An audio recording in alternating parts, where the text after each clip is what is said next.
அனைவருக்கும் வணக்கம். மெய்ப்பொருள் நியூஸ்க்காக நான் உங்கள் சரவண பெருமான். தனியார் தொலைக்காட்சி தொகுப்பாளரை கற்பழித்து மிரட்டி பாலியல் தொழிலில் ஈடுபடுத்த முயன்ற குற்றத்திற்காக சென்னை காளிகாம்பாள் கோவில் பூசாரி கார்த்திக் முனுசாமி மீது வழக்கு பதிவு செய்து போலீசார் தேடி வருகின்றனர்.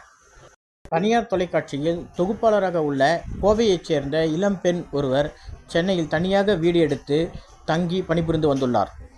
ஆன்மீகத்தில் ஈடுபாடு கொண்ட அந்த இளம்பெண் சென்னை பாரிமனையில் உள்ள காளிகாம்பாள் கோவிலுக்கு சென்று வழக்கமாக அம்மனை தரிசிக்கும் பழக்கமுடையவர்.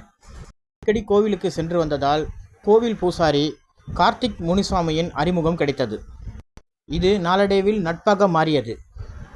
இந்த நிலையில் பூசாரி அந்த பெண்ணை வீட்டில் விடுவதாக கூறி தனது பென்ஸ் காரில் அழைத்து கொண்டு வீட்டிற்கு சென்றுள்ளார்.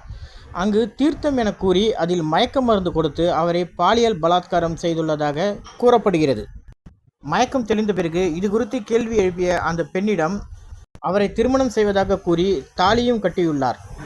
ஏற்கனவே திருமணமானதாக கூறப்படும் பூசாரி கார்த்திக் முனுசாமி தொகுப்பாளரையும் திருமணம் செய்து இருவரும் சேர்ந்து வாழ்ந்து வந்த நிலையில் அந்த பெண் கர்ப்பமாகி உள்ளார்.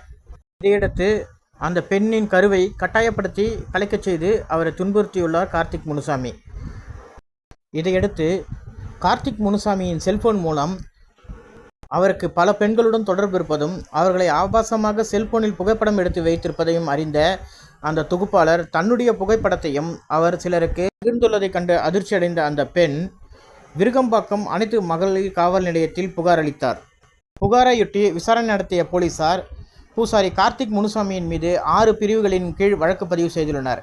இதனை அறிந்த பூசாரி கார்த்திக் முனுசாமி தலைமறைவானதை ஒட்டி போலீசார் அவரை தீவிரமாக தேடி வருகின்றனர்.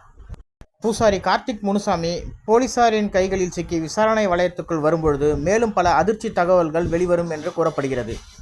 இந்த வீடியோ குறித்த உங்களுடைய பதிவுகளை கமெண்ட் பாக்ஸில் போடுங்க. மெய்ப்பொருள் நியூஸ் லைக் பண்ணுங்கள், சப்ஸ்கிரைப் பண்ணுங்கள். இன்னும் பல நியூஸ் இந்த மாதிரி உங்களுக்கு கொடுத்துக்கிட்டே இருப்போங்க.